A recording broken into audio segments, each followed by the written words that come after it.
All right, what's up everybody? Chris here, U-Joint Off-Road, North Carolina. Long time coming for this video. I don't even want to look back and see when this rig arrived because it took us way too long to build it. And that has to do with the interior. So if you've been following and watching us for many years, you'll probably remember, I know you guys remember because I get a lot of emails about it still. We did a box truck similar to this, and I spoke of offering it as a turnkey rig. A lot of positive responses to that. So I teamed up with a good friend of mine that had the funds, and I said, let's do this. Let's order a bunch of rigs. So long story longer, we ordered 5 brand new cutaways in varying colors from the local Ford dealer, and then proceeded to wait. I think now, especially in hindsight, I think that they just dropped the ball and didn't do it correctly because it just kept getting pushed and kept getting pushed and kept getting pushed. And the first time we tried to order, like, oh, the order bank's already closed. You got to wait till next year. So we waited. Then we did that. I had a calendar appointment set, and they never showed up. We eventually, I think we were 16 or 18 months in. I just said, forget it. We had 3 of them already pre-sold, and we were going to spec build the other 2 and then sell them. I'm sure once they showed up, we were going to find homes for them pretty quick. But this wound up being the only one where the guy said, I still want it, let's do it. So I found the rig online, he went and purchased it, and then brought it here for us to do our thing. So this is a 2024, it's still basically brand new. It's got under 2,000 miles on it. And turned out really, really cool. So we had it wrapped, obviously it showed up white, picked a cool color, and then we proceeded to do our full conversion, and we did a full interior on it. That's what took us so long. We're not really set up for that kind of work. We can do it, and you'll see we did it, and I'm super proud of what my guys did on it. It turned out really nice, and we customized it to his exact specs. So he wants to be able to basically haul kayaks on the roof and a motorcycle inside. So you'll see in a minute what we did for that. So I did say it's a 2024 E350. It came as a single rear wheel. So it's 8 on 6.5. It's got a full float Dana 70 in the back. It did show up 410s, which is a bit of a bummer, but it is what it is. We just changed them out for 456s. And then we did our 6-inch lift with some 37-inch Toyo Open Country RTs. So we got a 37, 1250, 17 on some Method wheels. The wheels just a little bit darker than the body, and I think it looks absolutely amazing. Custom spec the springs front and rear. We nailed it. I kind of had to guess. I went and weighed it when it was new, and then I guesstimated on what we were going to build inside, which we did in all aluminum, so we didn't add a ton of weight. I should run it across the scales before it goes home, and I will, and update anybody that needs to know. But the ride height is perfect, front and rear. Single Fox 2.0s. We've got our stage 3 front axle. So 456 gears, Detroit True Track, crossover steering, 14.5-inch diameter rotors. Standard sway bar, no need for a Hellwig on this thing. It's not heavy enough. Up front, we've got a loaded FB002 front bumper. Went with the LP9s up top with the full Baja Design light setup in the bumper. Front receiver, Warn winch, got the front OBA port, Anderson plug, all of that stuff. Bushwhacker flares. It's got our cab chassis side steps. Those are available on our website. And what else? So it does have a flanged NP1128 T-case, which is behind the stock 6R140 transmission. Here's the OBA, got the compressor there, tank right in front of it. Relocated evap canister just back to make room for the T-case. And you can see we got a 1350 CV drive shaft, front and rear. Yeah, this thing is perfect. Rerouted exhaust. If you've driven or been around any of these brand new E350 vans with the 7.3 gasser, they have what we call the factory exhaust leak. Real raspy exhaust. They don't sound very good. When we reroute our front pipe like this, it makes them sound way better and quieter. So out back, it already had these flares on it. So our buddies down the road at F&I Detailing at the Prescott Auto Reserve, they did the wrap on it. Did a great job. Out back, we've got a custom bumper with 2 steps, a receiver. These things don't come with receivers, so we made that. Got some Baja Design lights flush mounted there. the stop tail turn, or the factory ones that came with it. And yeah, just kept it simple. Got a nice simple bumper. Simple and functional. There's the rear OBA port. On the back doors, the customer wanted a Pelican box on one side, and then we did a propane mount here, so you can run two different size propane bottles there if he wants. I think it's a 20 pound and maybe the 10 or 15.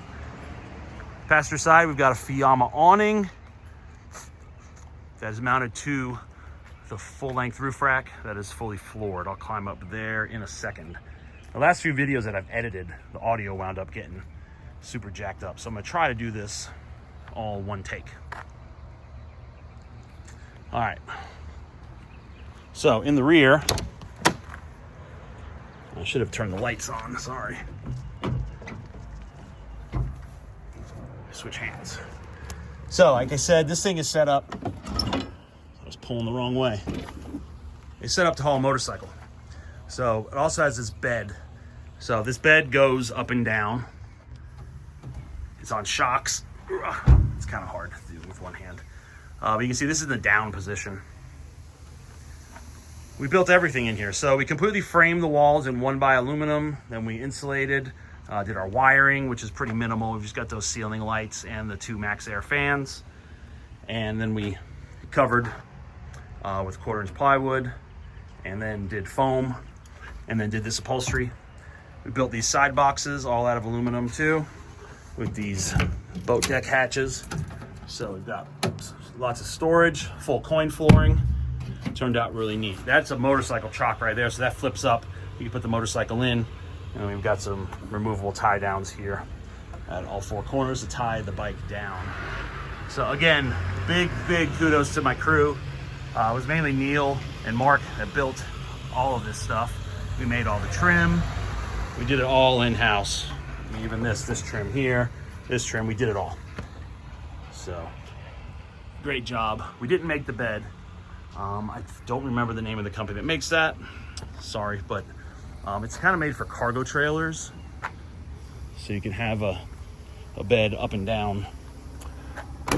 We were able to find this box with the side door and the barn doors in the back, which is how we had ordered them from Ford.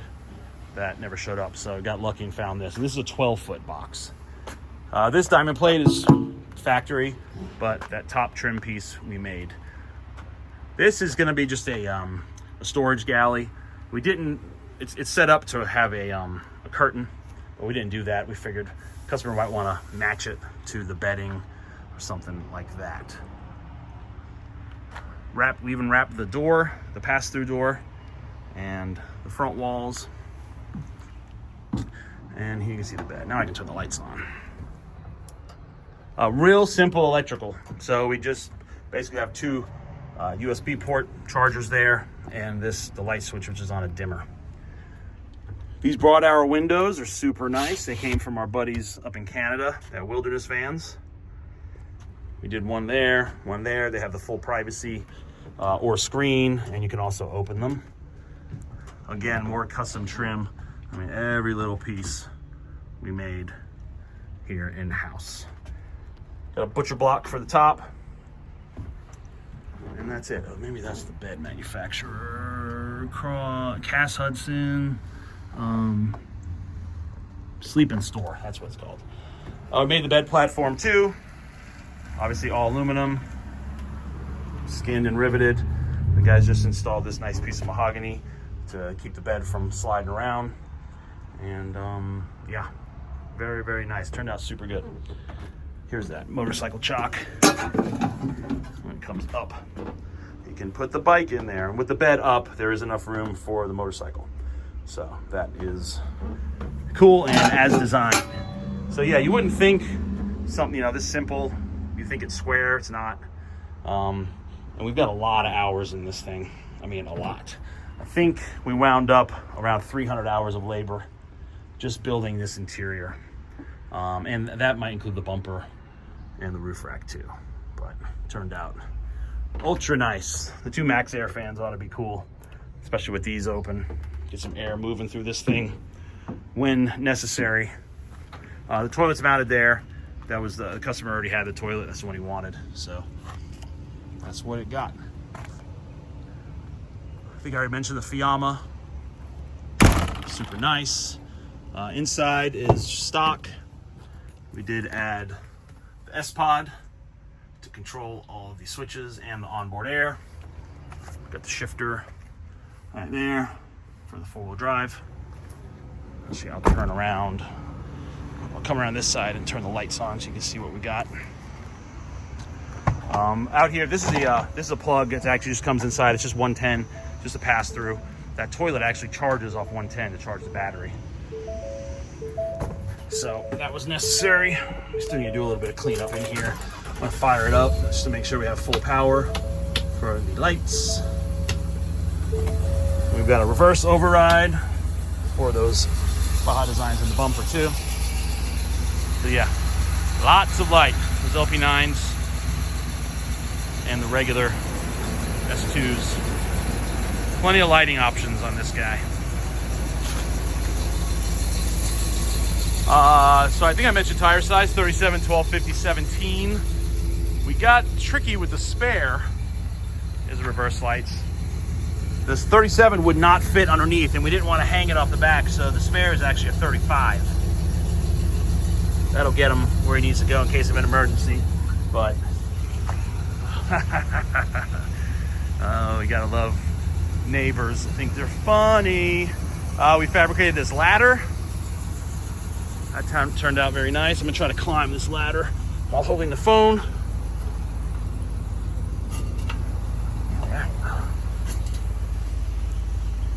All right, I did it. So full flooring on the roof rack. Lots of footprints, so you can get that cleaned up, but looks like it's gonna rain anyway, so that'll help. Yeah, full aluminum flooring on the roof rack, dimple dyed with cutouts for the fans. Let's see if I can get down without getting hurt. Sorry for my video quality. This is as raw as it gets. So yeah, if you got any specific questions, let me know.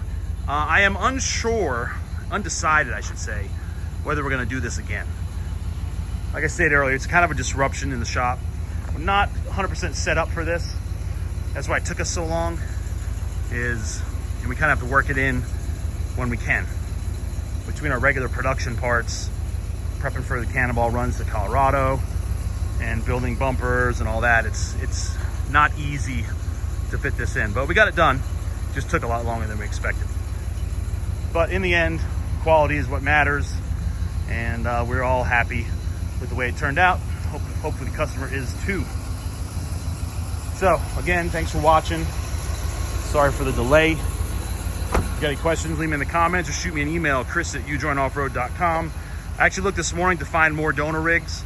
I had a guy emailing me and I sent him a couple links to, so these rigs are available. They're out there.